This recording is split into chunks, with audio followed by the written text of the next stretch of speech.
A fala é muito bonita, a gente até se comove. Mas aí, quando a gente vai compreender a verdadeira história de Paulo VI, a gente começa a compreender que os interesses deles estavam muito longe de serem católicos.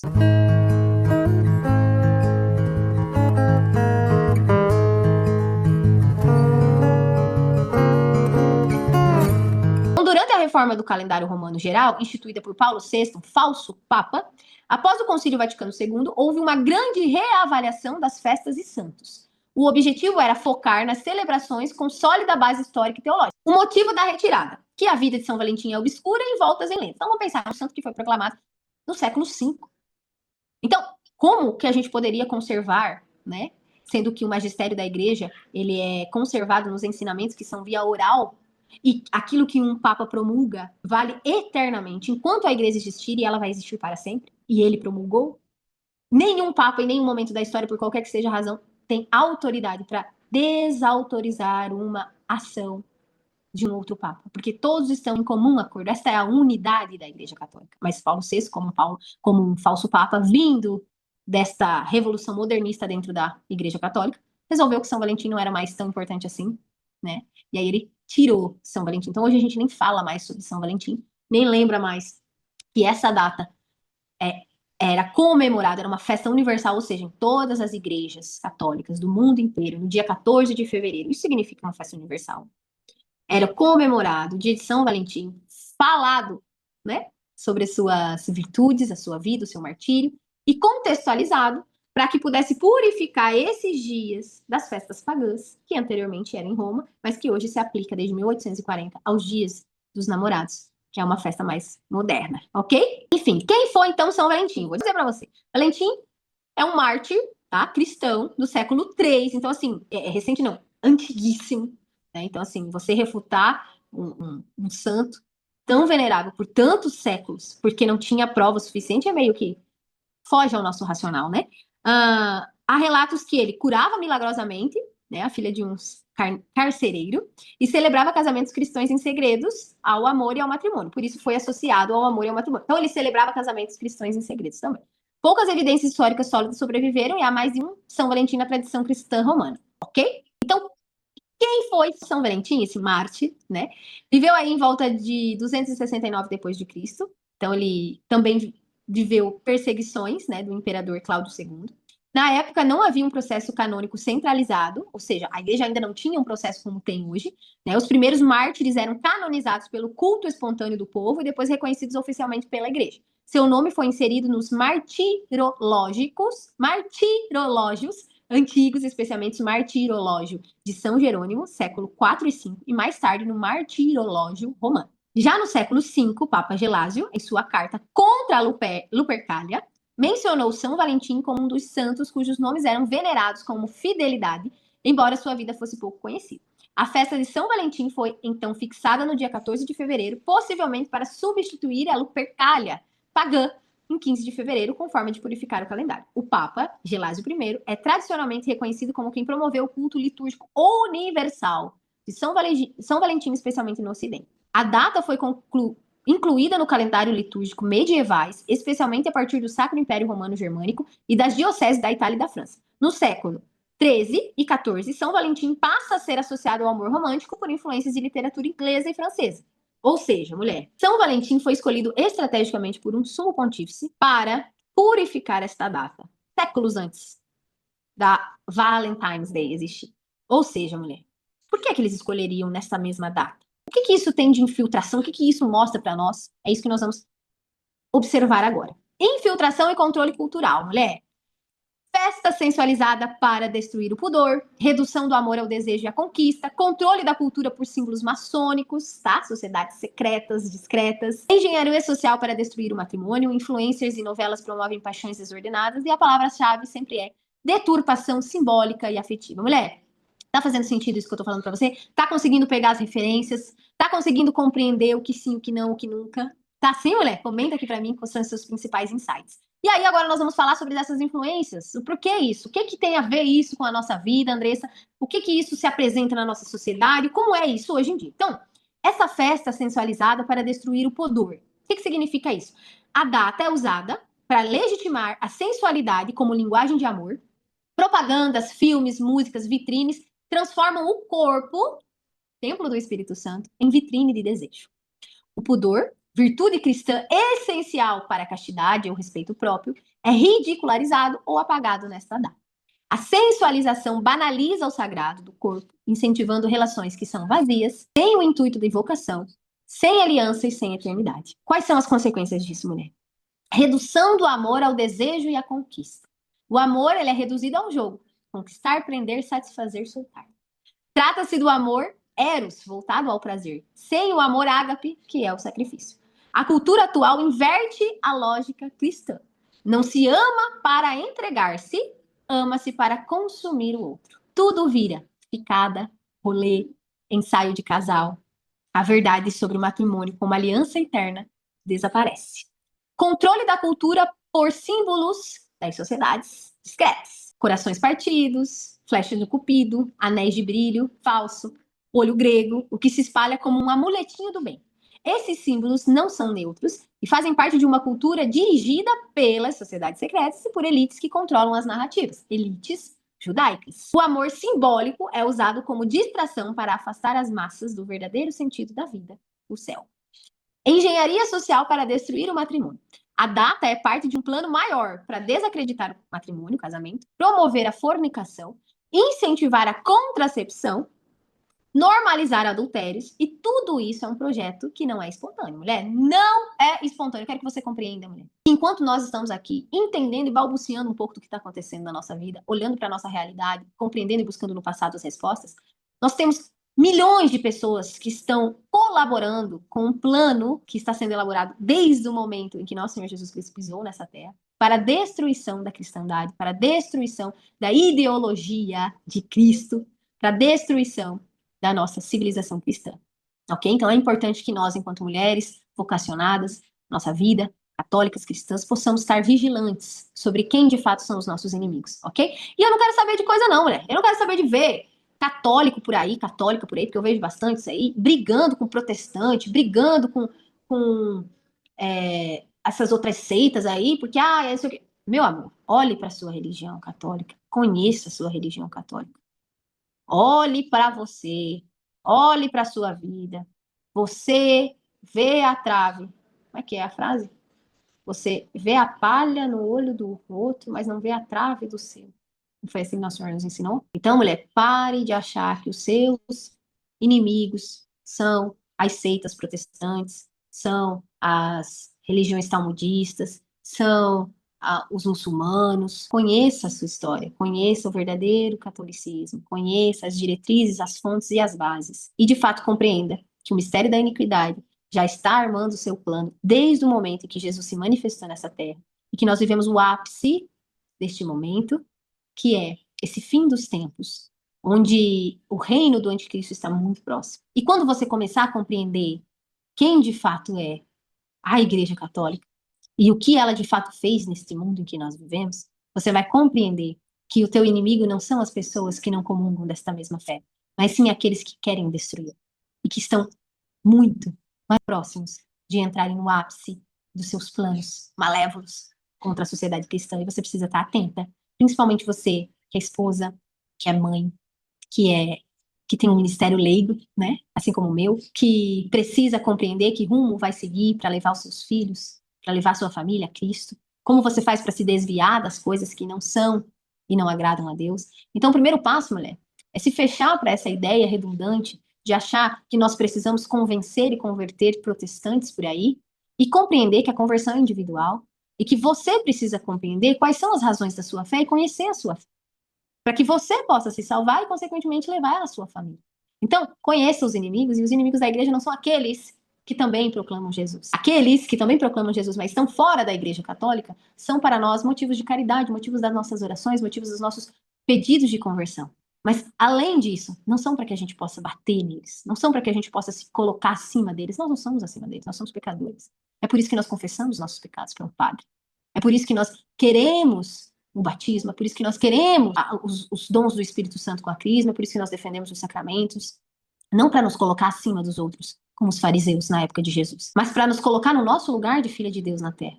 E, de fato, espalhar a verdade. E a verdade tem história, tem passado, e precisa ser muito bem analisada. Porque antes da gente sair nomeando inimigos por aí, a gente precisa compreender quem de fato é a cabeça por trás desses inimigos. Quem de fato matou Jesus. Quem não aceitou Jesus como o verdadeiro Deus sobre essa terra. Quem não aceitou ele até hoje. E quer, luta e faz de tudo para que ele não tenha voz aqui. As pessoas nem lembrem dele. Analisa, mulher, dentro do teu coração como estamos no Natal. As pessoas nem lembram mais para que serve o Natal, o que é o Natal, o que significa o Natal. É só sobre presentes, sobre pisca-pisca, sobre jantares. Mulher, você enquanto uma mulher vigilante, uma mulher valente, cristã, precisa compreender o que de fato é a sabedoria divina, para que você possa discernir, nada mais do que isso, discernir os caminhos, para que você conduza a tua casa, o teu matrimônio, a tua família, os teus filhos, no caminho que é de Deus. Ok, mulher? Então, entenda que os inimigos da igreja sempre são e sempre serão aqueles que não defendem a fé católica, aqueles que, muito além de não defenderem, ultrajam, blasfemam e ainda criam várias estratégias para destruir. Ok, mulher? Então, vamos continuar aqui, ó. As influências estão aonde, mulher? Nas novelas, nas músicas, nas mídias, nos filmes, nas séries, né? Traição como autenticidade, desejo como verdade interior, né? Os relacionamentos são o quê? Fluidos, né? Como evolução, paixões desordenadas são exaltadas, enquanto a virtude da temperança, discernimento, dos afetos são esquecidos. A palavra-chave para isso que nós vivemos hoje em dia é a deturpação simbólica e afetiva. O que celebra no Dia dos Namorados não é amor, mas é a inversão de tudo que é o amor. O afeto foi deturpado, o símbolo foi corrompido, o propósito foi eliminado. Tudo isso faz parte do plano de destruição da família cristã, que é célula base no reino de Deus na Terra. No link deste vídeo eu também vou colocar uma complementação com um vídeo ensinando e mostrando o plano de destruição da família cristã, ok? Então você também está convidadíssima a assistir com muita coragem, com muita humildade no seu coração. E as consequências biopsicossociais e espirituais aqui, mulher, é o quê? Um amor líquido, almas feridas, a expressão que mostra que não temos mais profundidade nas nossas relações, sem aliança, sem compromisso, sem responsabilidade, sem enraizamento. Esses amores, eles fluem fácil e se escorrem fácil pela mão, deixando feridas enormes nas almas. Então, assim, quantas mulheres, meninas, jovens, que entregam os seus corações para homens que não as valorizam, porque também eles não são homens de Deus, homens compromissados, homens fiéis, e acabam por excluírem a família de seus projetos. Colocam a carreira em cima da construção de um lar, colocam os bens materiais em cima das virtudes, colocam a sua vida, o seu corpo em exposição, transformando-se em sacerdotisas de si mesmas. Porque as mágoas e as feridas, quantas mulheres não se sentem amadas? Quantas mulheres, por não se sentirem amadas, rejeitam o amor de Deus, rejeitam o amor de Cristo, que é sacrificial, que é de verdade o amor. Relações que são descartadas, aborto, luxúria, tudo tem uma lógica, mulher. Tudo tem um para quê. Sexo sem compromisso virou padrão, vida virou um problema a ser eliminado. E o prazer virou centro de decisões. O resultado são vidas ceifadas no ventre, corpos explorados e afetos totalmente desordenados. Essa vida ceifadas no ventre, mulher, eu trago o meu testemunho para você de vida, porque eu venho dessa formação em psicologia, uma formação feminista, uma formação revolucionária, uma formação laica, onde nos apresenta que a liberdade da mulher está até quando ela decide se ter ou não esse filho, essa relativização. Isso mata o nosso feminino, isso mata o nosso propósito, isso mata a verdade que habita dentro do nosso coração. E isso causa sérios danos psicológicos. Eu, que já fui outrora, né, e o meu passado é meu testemunho, defensora de assassinatos de bebês no ventre, hoje trago para você que a mulher assassina dentro do seu ventre vai muito além do que uma alma, do que uma vida externa, mas sim, ela mesma. Transformar o seu útero em um túmulo é uma das piores decisões que uma mulher pode fazer. E a sociedade, influenciada por essas ideologias vindas, não espontâneas, vindas de planejamentos muito bem orquestrados, de sociedades discretas, que hoje em dia são muito mais vistas do que antes, né? De discreta elas não têm nada, é só quando você abre os olhos que você vê elas em todos os lugares. Influencia jovens, crianças, a relativizarem esse tipo de atrocidade. Isso destrói o nosso coração, destrói a nossa feminilidade, destrói a nossa esperança de uma vida melhor, Não só a nossa, mas de todas as pessoas que estão ao nosso redor. Então, mulher, são coisas muito preciosas, coisas muito profundas, que não cabe em Reels de 30 segundos. É preciso que você tenha coragem. É preciso que você tenha coragem. A virtude da coragem é a escada das outras virtudes. A coragem é a escada de outras virtudes. Para que você possa encontrar a verdade. Porque ela já está te procurando. Ela já está te procurando, mulher. Se você deu play nesse vídeo, se você está aqui comigo, acompanhando todo esse raciocínio, internalizando, somando ao teu coração, resplandeça, ressoe isso no coração de outras pessoas. Compartilha esse conhecimento com aquelas pessoas que precisam ouvir isso, que precisam retomar as suas vidas.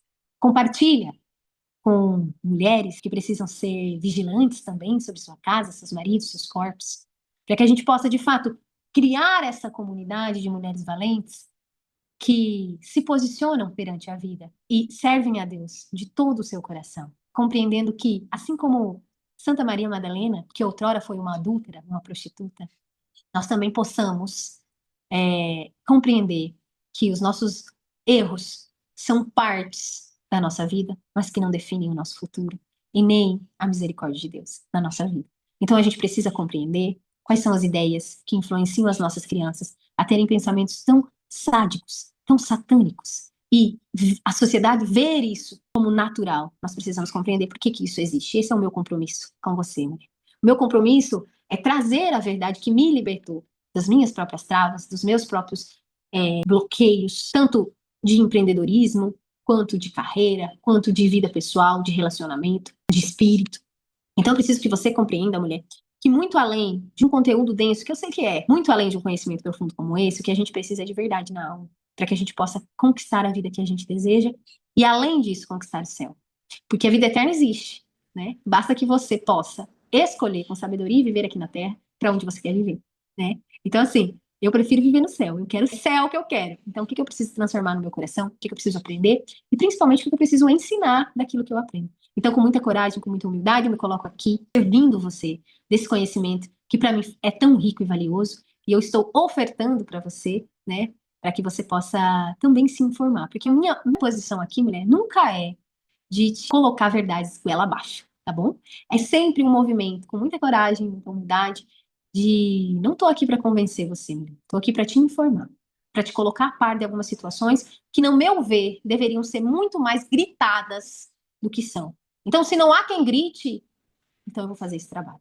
Se não há quem denuncie, então eu vou fazer esse trabalho. Se não há referência, seja.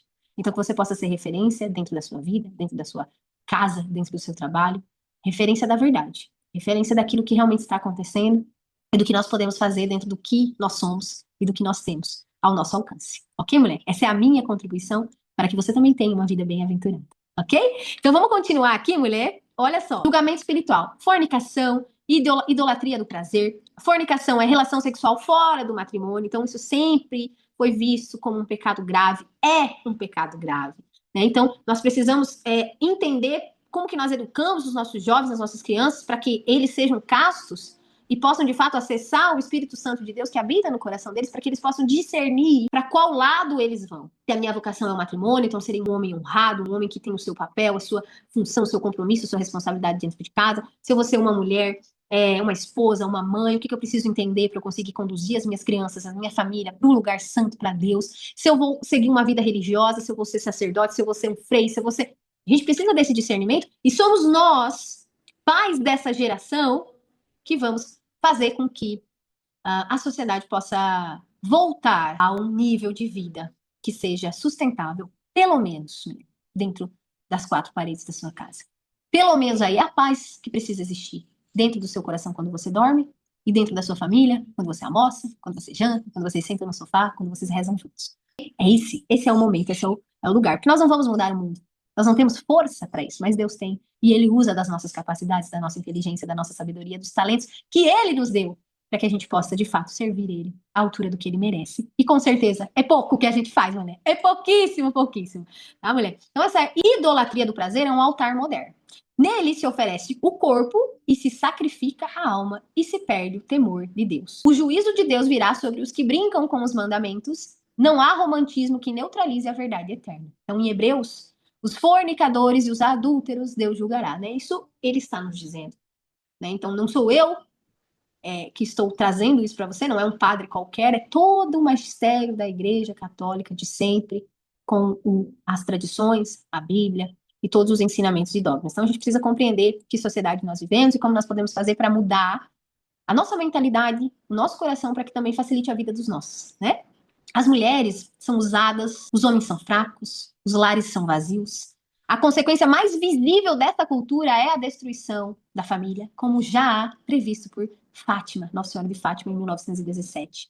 Tá? Ela já disse que a última batalha, né, de Deus contra Satanás seria por meio da família, da vocação do matrimônio da família, e nós vemos uma destruição dessa célula base da sociedade cristã.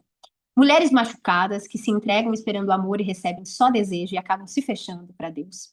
Homens fracos que fogem das suas responsabilidades e viram meninos crescidos. Lares que estão vazios, sem fé, sem propósito, sem uma ordem espiritual, né? É a tempestade perfeita.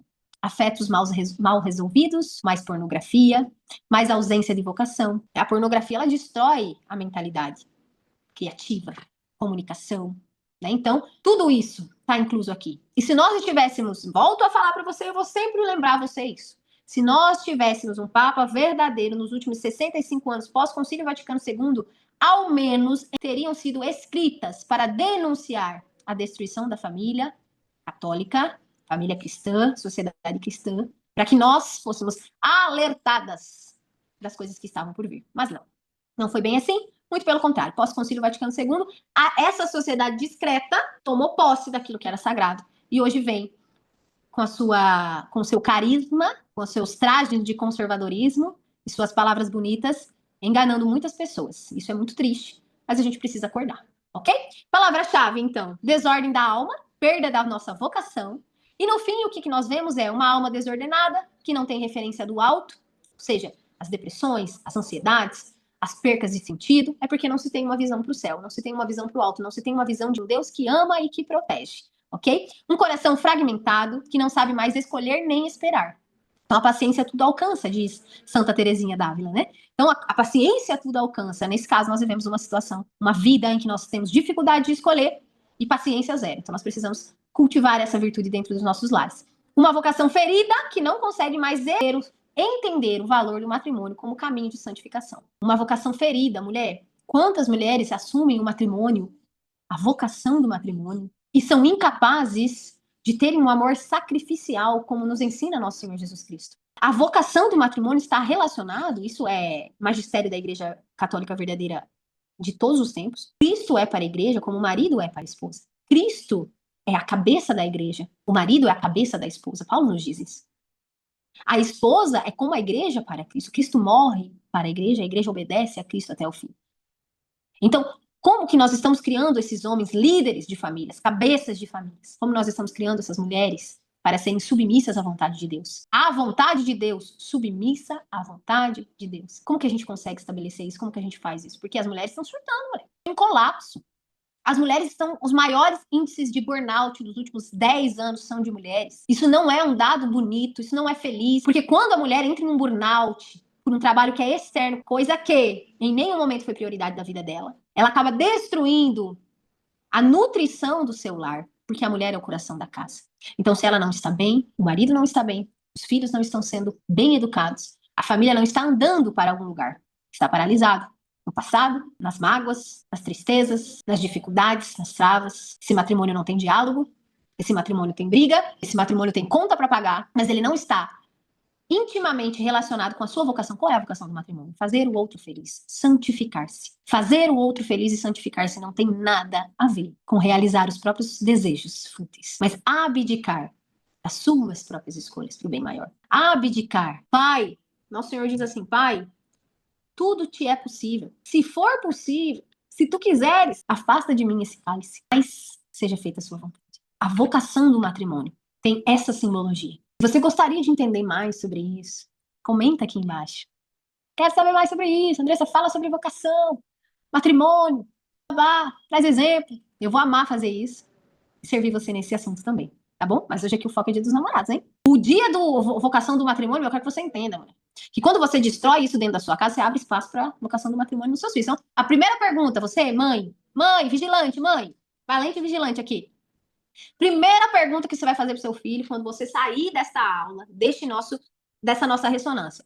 Meu bem, com quantos anos você quer casar? Quantos filhos o senhor quer ter? Ah, mas meu filho tem 4 anos. Melhor ainda, implanta essa crença dentro do coração enquanto ele ainda só te ouve. Enquanto você é a referência master para a vida dele. Até os 5, 6 anos é você. Então implante isso. Mas se ele for mais velho, comece a mostrar para ele a versão, o que é a vocação. Aprenda para que você possa ensinar.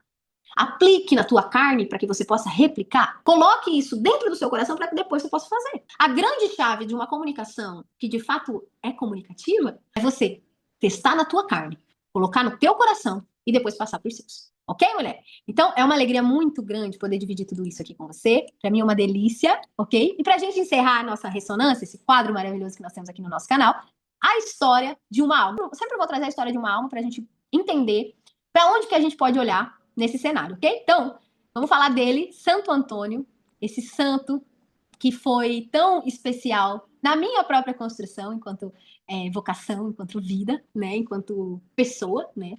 Em 2021, deixa eu ver, 22, acho que foi 2022, eu e meu atual marido, né? Eu e meu marido, ele era meu namorado na época, nós tínhamos ido nós fazíamos parte da igreja conciliar ainda, né? Sinodal, e aí nós fomos na trezena do Santo Antônio, e aí nós fomos sorteados para levar ele para casa, né? Então ele ficou comigo no meu apartamento. E isso para mim me abriu muitas portas, porque eu pensei, tá, não conhecia a história dele, né? Mas eu pensei, santo casamenteiro, o que eu tô fazendo da minha vida? Será que eu vou querer casar? Fui mudando essa mentalidade, fui compreendendo, né? Que se eu queria isso mesmo, eu deveria assumir isso para mim, né? Não é vergonhoso querer isso, mas eu achava que era, né? Então, assim, construir uma família, seguir a vocação do matrimônio, ser religiosa, né? No sentido de conhecer a fé que eu defendo, defender a fé que eu defendo, né? Entender no que ela se baseia, procurar ela, né? Onde que ela tá, eu quero ir, né? Quero fazer parte. Então, tudo isso foi produto também, eu atribuo esse testemunho a Santo Antônio, que é um grande santo, não é pouca coisa, não. Mas eles querem reduzir ele a só o dia do namorado, só para cristalizar uma data pagã, e aí querem dizer que ele é só o santo casamento. Pobre do Santo Antônio. Santo Antônio, rogai por nós, perdoai nossas ofensas. Porque, olha, a língua dele é venerada. Só para você entender, ela é incorrupta até hoje.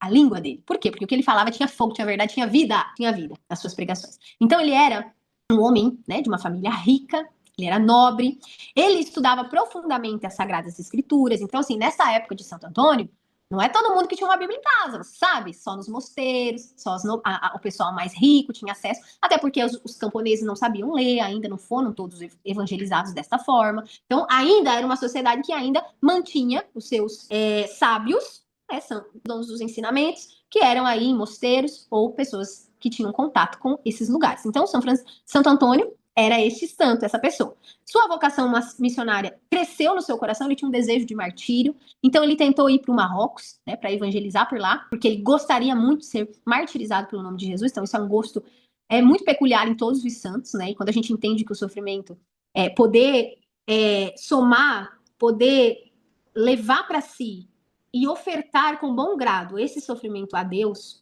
pelos méritos de Jesus Cristo, por entender que o que ele passou foi pelos meus pecados. Então eu quero sofrer alegremente, se for para dar honra e glória ao nosso Senhor Jesus Cristo. Então essa é a mentalidade dos santos, e ele tinha essa mentalidade, mas ele adoeceu e aí ele não foi para o Marrocos, porque era providência de Deus que ele ficasse ali na Itália.